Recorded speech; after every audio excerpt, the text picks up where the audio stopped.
What's up, guys? Welcome to my first ever podcast episode in beautiful Mexico, Tulum, with Jordan Fogel. Today, we are going to learn a bit more about Jordan, a bit more about his journey. He's going to give you guys some value, give me some value, and yeah, let's get started. Yeah, Thanks for being my first ever guest. How are you feeling? good. Thanks for having me. Yeah, I'm excited to be here in Tulum. It's a great vibe and ready to get into it. Awesome. Now, let's start in the beginning. How did you get started in trading? Yeah, so we can take it back to when I was 16 years old. Got my first job at Bed Bath& and Beyond. First shift is 3 hours. I'm just following someone around. It's the absolute worst thing in the world. I absolutely hate it. I'm like thinking in my head, there's no way I can do this. So I go home, go to my computer, and I look up how to make money online quick or fast as a teenager, right? Something that I'm sure everyone has probably looked up at some point. Yeah. And I come across a video of this guy who's day trading. He makes 2 grand in like literally 2 minutes. And that was just a light bulb went off in my head. It's like, why am I making $8-10 an hour at Bed Bath and Beyond when I could be making thousands, literally just by tapping like buttons on my computer. It was just a crazy moment in my head there. So that eventually got me to trading. And when I was 16 at the time, and I wanted to trade, but you have to be 18 to do that. So I had to open up a custodial account with my parents, and then I wanted to get over the PDT rule, which basically means I want to be able to day trade every single day. And the PDT rules, you can only take 3 trades a day. 3 trades a week, unless you have over 25 grand in your account. And obviously, I had nothing close to 25 grand. So I said, all right, let me go ahead and get my parents to make an account. Let me go with an offshore broker. So we went to the bank, wired money to the offshore broker, and ended up funding it with $1,000. And I was ready to trade. Very excited to wake up and trade the next day, and I lose it all in 3 days. It was like literally 3 trades. Just day one lost like $200, day two like 400, and then like another like 300 a day after that. And it was really rough. It was really bad. But I did know at the moment that I still wanted to make this work. I knew I could make this work. It was just a moment of frustration, a moment of emotions, and I knew that if I got this to work, I could continue doing it. So that's kind of how I eventually got started. Awesome. Now, after finally getting that account with the help of your parents, your mom, how did it feel to lose everything after just 3 days? It wasn't good. It was really rough, especially at 16 years old. That was pretty much everything I had at the time. So because I just had my first job and I was trying to make this work, and two things that really kind of pissed me off was the first was I knew it was going to take me a while to get more money just to trade again, and the other thing was that I lost all the money because of frustration. Right, it wasn't because I was necessarily wrong, but it was because I didn't follow my plan. Right, I would do a breakout in penny stocks, it would come back down, and then I ended up just not cutting in the loss where I should have. I should have lost about $50, but I ended up losing a few hundred. So I was just really frustrated myself, saying, "Man, if I could just control my emotions, I could really get this to work. I can actually be successful with this." So definitely not a good feeling, but I think it was needed for me to grow and actually get started in the space. Okay, awesome. Now, how do you today approach risk management and maintain discipline in your trading? Yeah, I mean, discipline's key. With risk management, I look at it from a different perspective, right? It's pretty obvious, and everyone knows like you should always be risking like 1 to 2% of your account. I think what a lot of people mess up on is actually doing that. They may be looking at different options, and some trades they may risk 1,500, some trades they may risk 500. And that is too much of a difference. You want to keep it the same or as constant as much as possible. So that's what I really try and do with my trading. I always know exactly how much I'm going to lose on each trade if I'm wrong. And I think going about it that way is really key. The other side of that is something I call income relevance, which basically just means, everyone has different perspectives on money. Some people, $100 to them is a lot. For some, it's a little. And so, when I got started trading, I had to really figure out how much money am I comfortable losing on a trade where it doesn't affect me emotionally. I think that's a huge key that a lot of people miss because they may have, 100 grand in the bank and they're risking, 5,000 a trade and they're getting very emotional. And so obviously you want to trade with an amount that you can trade essentially emotionless. So that's what I always think about when it comes to risk management, is not just risking the same amount per trade, but making sure it doesn't affect your emotions with the amount you're risking. Okay, cool. How is your typical day as a trader? Yeah, so most days, I would say, yeah, pretty much every trading day, I'll wake up, have breakfast, whatever it is, and then around 9 o'clock, 30 minutes before the market opens, I will log on. I'll go through my watch list, look at the specific stocks I want to look at, see where I want to be getting in, be getting out for the day, plan it out. I also have a community that'll, message and give them my plan and things like that. And the market opens. I'll typically trade for the first 30 minutes to an hour. Really depends on if the setup is there, if there's opportunity. Sometimes it happens in the first 5 minutes. I take a trade and then I'm done.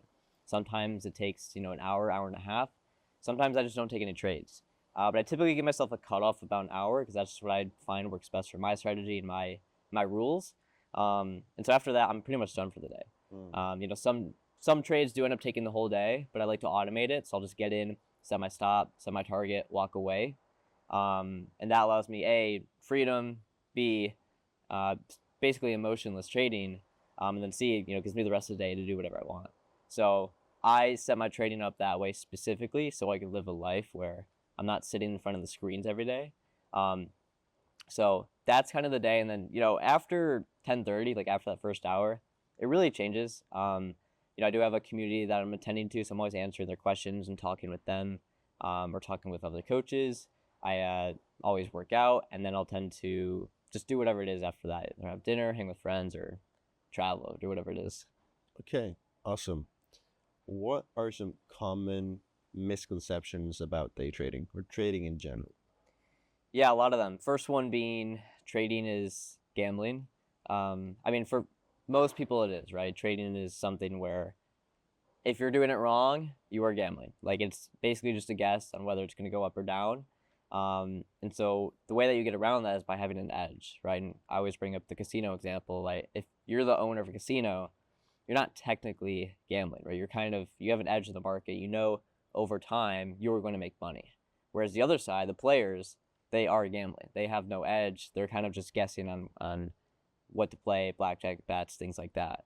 So it really depends how you look at it. Most traders don't have that. For me, I know I have an edge. I know in the long term, if I just follow my strategy, it's going to make me money.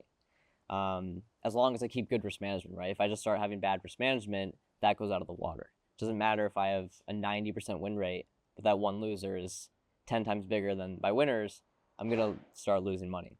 So that's a huge misconception, is that it's not gambling if you're doing it the right way. How do you get an edge in day trading? Yeah, an edge is key. So there's two different ways to do that. The first one being putting in the actual work, right? So what I did is essentially a four-step kind of plan where first you want to create a strategy, right? So it could be something as simple as support resistance, right? Second thing you want to do is test, right? So you want to test that strategy across different stocks, different market conditions, different options, things like that. And then third thing you want to do is iterate. So you look at the data and you say, okay, how are things performing, right? Is this strategy good? What is my win rate? What is my risk reward? Does it end up being profitable, right? I think a lot of people misconceive that you need at least 2R in every trade. You need your winners to be twice as much as your losers. You need above a 50% win rate. It's not the case, right? If you have a 40% win rate with a 3-to-1 risk reward, that is going to be profitable, right? And a lot of people look at a 40% win rate and say, it's not good. But what matters is if it makes money. So you look at the data, step 3, and step 4, you test again and iterate, right? You look back and you say, okay, what can I add to my strategy? Maybe you add volume. Maybe you add market structure. Maybe you add a moving average.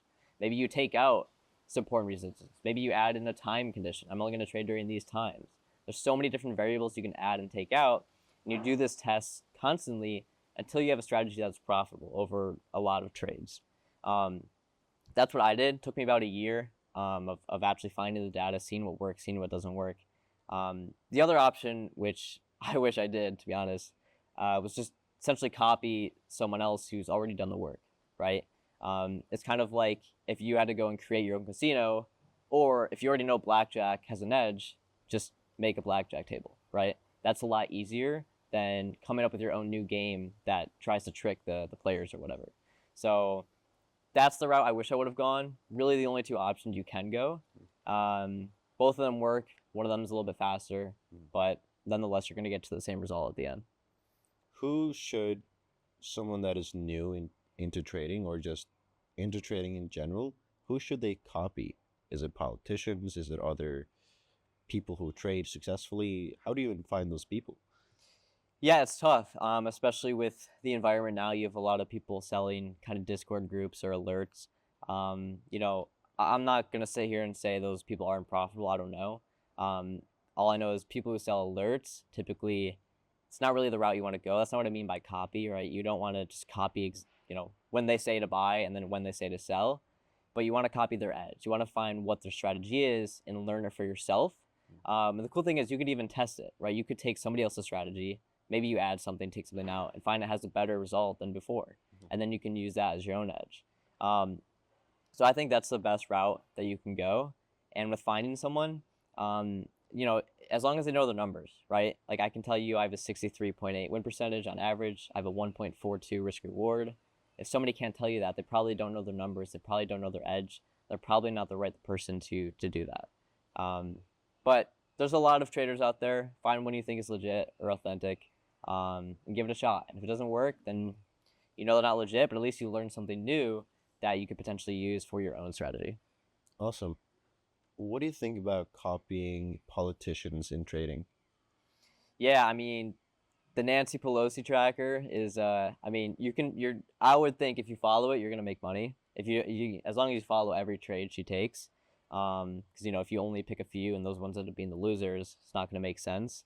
It could definitely work. I mean, it's pretty obvious she has information that we don't, and she's using that to make more money.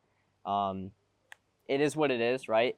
If you can't beat them, join them. So there's a lot of like trackers out there. You can go and find one for free, follow their trades. That can definitely work. I know Nancy Pelosi, other politicians, those are all longer term things. They're always looking at, if they know a new bill is going to come by and help out this company that maybe it may not come for 6 months, but that's the bet they want to take. So that's definitely something you could do. I see it more as a long term investing route. For more intraday, day to day trading, it doesn't really make sense to do that. They're not really doing that. Okay, cool. Can you share your biggest win in trading? Yeah, so my biggest win was probably on Riot. So that one was, I knew Bitcoin was going to go up. This was not the current bull run, but back in, I don't know, it was 2021 or something, when it went from like 30, or went up to 30K. Not even the one that went to 60K. But that one, I knew Bitcoin was going to go up. I didn't know, but my edge told me it was going to go up. And so I wanted to get long Bitcoin, and I knew What was your edge? Huh? What was your edge at that time?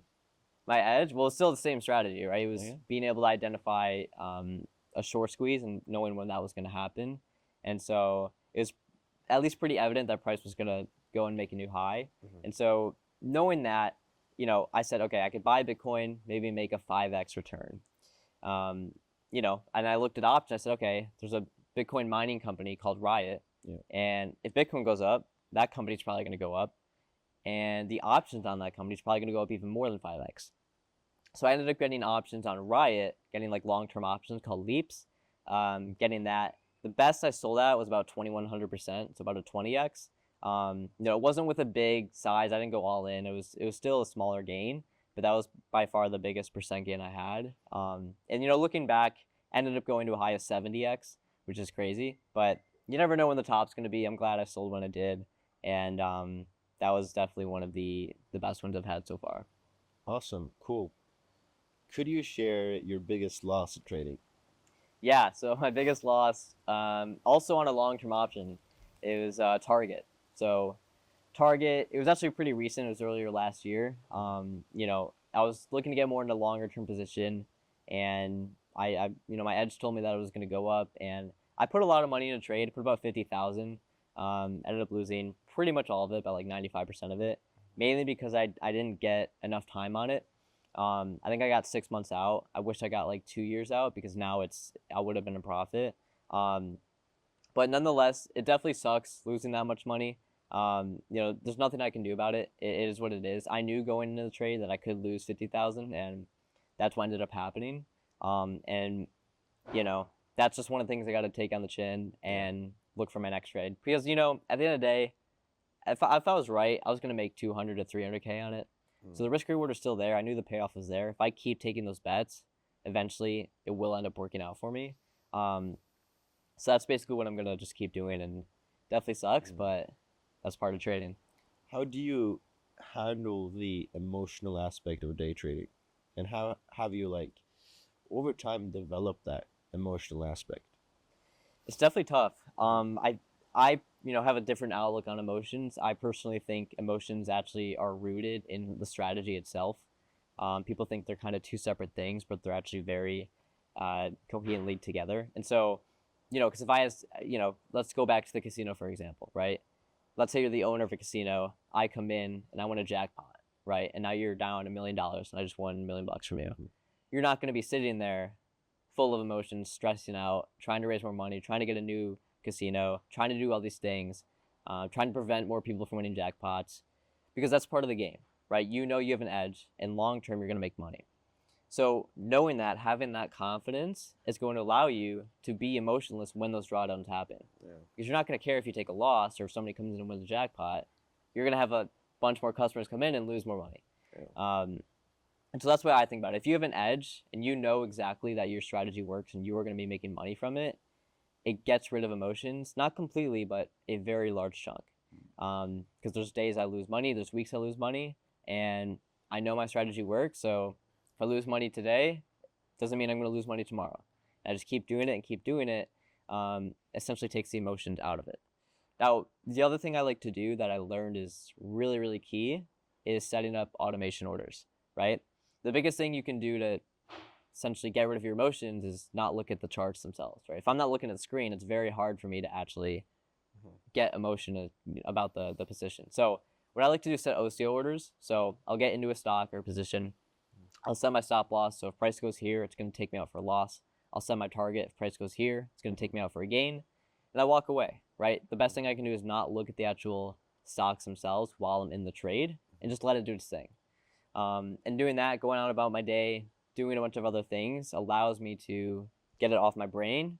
And so, by literally like physically shutting that computer, walking away, doing whatever it is, allows me to not have any emotions involved. There's sometimes I'm still thinking about it or whatever it is, but that's really the two biggest things that you can do to get rid of your emotions. Do you change your approach based on different market conditions? It's a good question. So yes and no. The main thing I'll look at when it comes to market conditions is if I'm more doing day trading versus swing trading, right? So if we look at post-COVID, like 2020, 2021, right? What's a swing trade and what's a day trade? Yeah, so day trading is just getting it in and out in the same day. Yeah. Swing trading is anything other than that. So buying today, selling tomorrow, buying today, selling 5 weeks from now, that would all be swing trading. Okay. So post-COVID, the market was just ripping. It was just going straight up, kind of what it's been doing actually the past like 6 months. It's just been going straight up. Every dip is getting bought and going back up. In an environment like that, it's honestly very easy to make money. You just find stocks or even just the S&P that just keeps going up and you just buy calls and pull back, right? Swing trading, buying on demand, it works extremely well. It's very relatively easy. Now, when the market's a little bit more choppy, a little bit more tough to frame, that's when day trading is a little bit more profitable, a little bit more easier. Now, it also depends on a few other conditions. Like for me, my strategies work when they present themselves. So if the market's hitting all-time highs, then there's really not anything that I'll trade. Unless intraday, there's a good setup for one of my strategies, because I do have like kind of neutral, choppy strategies that I use, then I don't really take any trades. It really just depends on how many trades I'm taking and whether I'm swing trading or day trading, all dependent on the market conditions that I'm looking at, but it's really not too big of a factor. Cool. Do you use any indicators or software tools when trading? I don't. I mean, I do have a custom indicator that I built. I don't like the word indicator for it. It's more it just plots like 3 levels on a chart for me. In terms of like moving averages, RSI, MACD, even like options flow or screeners. I don't really use those. I don't see the need for them. I used to use options flow Mhm. I stopped using them just because logically to me it doesn't make sense, right? If I see $1 million of people buying calls on Apple, how do I know it's not a hedge? How do I know it's not a bank that's actually short Mhm. 200 million of stock and they're buying a million of calls just to hedge their position? And you'll see it on both sides. So to me, I don't really like to use any software. I like to keep it really, really clean. My chart's really simple, just price, just volume. If I'm trading intraday, I'll use my levels as well. Mhm. Awesome. Could you share some key lessons you learned throughout your day trading experience? Yeah, a lot of lessons. First one would be discipline. As a trader, you absolutely need discipline to Mhm. to make it. Trading is all about having a plan and sticking to it. Yeah. And it seems easy, right? If I, give you a list of like, hey, just only buy when this happens, it seems pretty easy, but it's very, very difficult, especially when you're a new trader and you're following social media and you see people making all this money, or you're in a chat room, you see people making thousands, and it makes you want to go all in, makes you want to chase stocks, makes you want to do all these things. It's the worst thing you can do. Um, Having discipline is going to be by far the most important thing, and that all stems from having discipline in your life, right? If you aren't able to stick to a workout plan, if you're not able to stick to a diet, it's going to translate in your trading. It translates all over. So that's a really key thing that you're going to need to learn, and something that I learned as well. um, on top of that is patience, right? It's the thing I like to say is you can actually learn to become profitable relatively fast, but being able to grow your account and being able to manage your emotions and things like that takes a little bit more time. And the biggest thing is, when I was in Bed Bath & Beyond, I laid a few thousand to my name, and I go on Twitter and I see everyone posting $1,000 profits every day. It's hard, because I'm making $10 per trade or $20 a trade, and I want to be in that position where I can be able to get out of my job and make enough money to do this full time. And it's very tough seeing that. So just having enough patience. It's not like get rich quick. You're not going to make money fast. You can learn fast, but it's ultimately going to take some time for you to get to where you want to be. Awesome. Cool. What does your parents or family think about you being a full-time trader? Yeah, I mean, at first it was they didn't like it at all.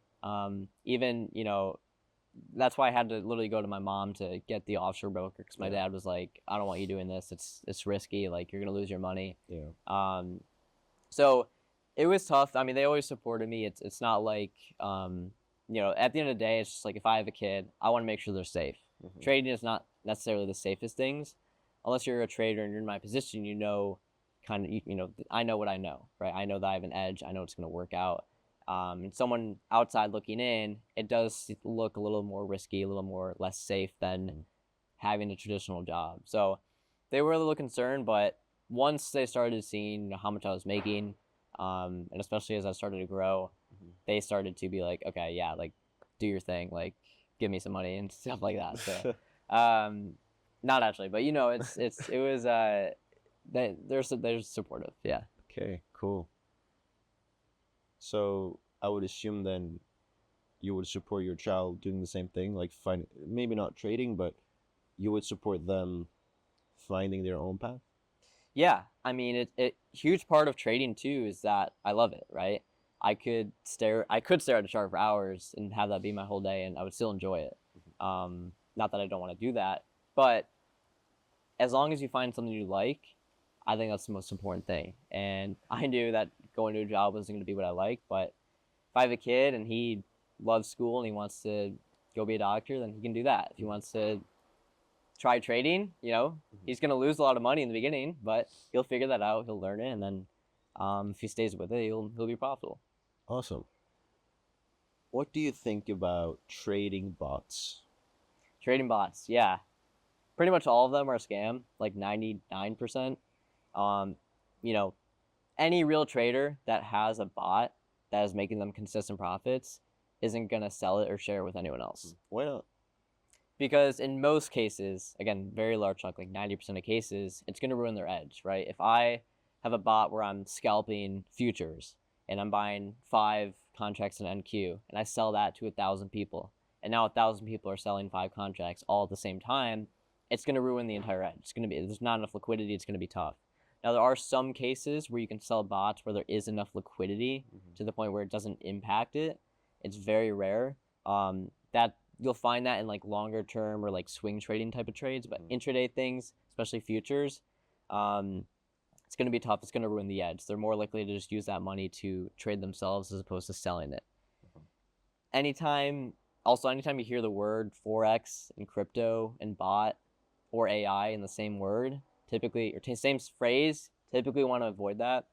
Like I said, the bots that actually make money are typically in banks and hedge funds, and that they have algos that they've developed with a bunch of quants and millions of dollars, and most people don't have that. So I'd stay very wary of them. Um, a lot of people think, even with bots as well, a lot of people think you can just buy a bot, get it running, and then just don't touch it. A Mm. lot of them have maintenance. A lot of them fail sometimes, and there's triggers and there's things you have to fix. Yeah. It's more of a job than you think, and so my advice would be just stay away with them. Mhm. But there are a few that do work. You just got to find them. What do you envision for the future of day trading?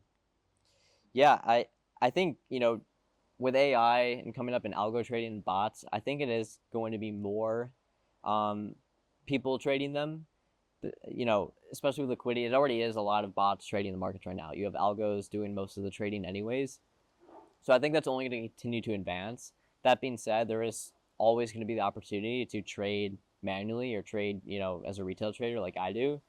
That's never going to go away. The market's never going to go away, and it's also not going to be any easier, right? It's going to be the same amount of difficulty to become profitable, 20 years from now versus how it is now, right? It's easier to execute, right? We look back 50 years when you had to drive to your brokerage and call someone up and say, hey, can you get me 10 shares of this? And then read in the newspaper what the price is going to be like the next day, as opposed to now you can just pull up your phone and trade. It's definitely a lot easier to execute, but nonetheless, being profitable is still going to be just as tough. So, market's going to be around forever. Stocks are not going anywhere. That's also the great thing is that I'm learning a skill I can trade for the rest of my life, right? So I can always rely on that for income, and it's one of the best things that trading really offers. Awesome. Now, how do you find maintaining relationships to be when doing something that is out of the ordinary, right? Becoming successful. How do you find maintaining relationships with, let's say, loved ones or partners, or do you find that more difficult now? Where are you in terms of life when it comes to that? Are you more focused on building your business, building your craft, or where are you in terms of that aspect of life? Yeah, it's definitely you want to make sure that you're hanging out with the right people. Yeah. And I think a lot of times when somebody starts to see that you have money, it can change a little bit. Mhm. And if that's the case, they're typically not the right person. So, at least for me, I think it's relatively easy to see Mhm. straightforward if someone is using me for money or anything like that. How? It's they're asking to do things that are typically more expensive. Mm. Maybe they go I don't know, we go out somewhere and then, you know, they just buy like a bunch of stuff. Let's Yeah. say we go out to dinner and they get like 20 appetizers. Yeah. It's just like crazy. Yeah. So things like that. But it is what it is. You find those people, you move along. Mhm. I've met a lot of cool traders as well. Met a lot of cool friends, especially being in Miami. Mhm. There's a lot of fake people. There's also a lot of genuine people. You just got to find the right crowd Mhm. and stick with them, and then get rid of the people that you start to feel are partnering with you for the wrong reasons. Cool. Is is relationships more in the back end for you currently in your life? Is it mainly just focusing on your business, or where are you in terms of that? Yeah, I mean, right now I'm pretty young. I'm Mm. 23. And I'm also, sorry for interrupting you, but do you find that aspect of life difficult in Miami when it's such a materialistic city, and it seems like people are with each other mainly for financial gain or for clout? How do you find that in Miami? Yeah, Miami definitely has aspects of that. Yeah. I'm at a stage in my life where I'm just really focused on myself and my Yeah. trading, and you know, I'm I'm gonna be in my. I think Miami is the place to be for anyone who's young and aspiring and looking to be an entrepreneur. Mhm. I'm not gonna settle down there. I'm not gonna try and raise a family there. But I think it's good to network and build myself as a human and Mhm. learn more about myself. And also, the best thing too is it's inspirational, right? I look outside my apartment. And there's yachts all around there, and seeing that makes me want to grind harder, makes me want to work harder, makes me want to do things. Mm. And that's something you can't find in most places. Yeah. So I'm just kind of doing my thing right now. Things are probably going to change in a few years or when I'm older, but I like where I'm at now and just going to keep doing that. Mm. For the young guy out there who want to get into day trading, want to become successful, but let's say they are in a relationship, would you say, based on your own experience, that you should first focus on building yourself and then focus on relationships, or can they go together simultaneously? No, they can definitely go together. I Yeah. mean, if you find the right people, the right person, Yeah. then they're going to help build you up. Yeah. I think if you notice that your business life is starting to lack, or your personal development life is starting to lack because somebody else is in your life, Mhm. they probably aren't a good person to be in your life. Yeah. So I think they complement each other. That's the thing with trading as well, is it's you don't talk to a lot of people. It's not like I'm really working with anyone else, Mhm. but it is nice to network with other traders, see how they're trading, see what they're experiencing. Being able to talk with them makes it really cool to kind of engage with someone who's going through my own thing, right? Because not a lot of traders, there's not a lot of successful traders out there, Yeah. right? So we can't really rely on other people or feel what other people are thinking. So it's nice to meet those kinds of people, especially there's a lot in Miami. Yeah. That allows that to happen. Do you have any advice for someone who isn't a complete beginner in trading, maybe has traded for a few months, even for some few years? Do you have any advice for them? What value would you give that person? Yeah, if you're in the stage where you've been trading a few months, maybe even a few years, and you're still not profitable, you're still not where you want to be, there's two main things, right? The first one is going to be strategy. Do you have a strategy that works? Are you trading the same thing every day? Do you have a written down, very specific, clearly defined rule of what your strategy is? If not, you need to do that. That is the first rule. Get that figured out. The other thing I realized is I was stuck in the break even stage for a while. That may be for a lot of people who are in that 1 to 2 year stage, is maybe they figure out a little bit, but they're kind of break even. They're not really seeing anything grow. The main reason for that is risk management. Yeah. And what I found when, obviously teaching over 300 students now and building a following and seeing a lot of traders in my DMs, the biggest thing is that they're not risking the same amount per trade, right? If you were able to risk exactly, let's say $500 per trade, it is going to be very easy to see what is wrong and what is stopping you from being successful. And you probably will be successful just by doing that. If you start losing $300 on one trade, $800 on another, 1,000 on another, 200 on another, 500 on another, there's way too much variance, and it is going to be impossible, because you could still have a strategy that works. You could have a good win rate, a good risk reward, but if you have that variance, it's not you're not going to see results. You're going to be break even because your losses are going to just be completely different than your wins. Yeah. So it's really important you keep everything stable and constant, and then that's going to allow you to actually be successful. Awesome. Thank you, man. Appreciate it. Yeah, it was fun. Do you have any questions for me? Anything you wonder about? Mine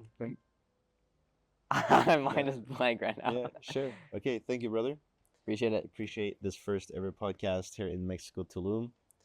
And yeah, guys, hopefully you found some value from this podcast, and see you in the next one. Take care. All Awesome. right. Awesome.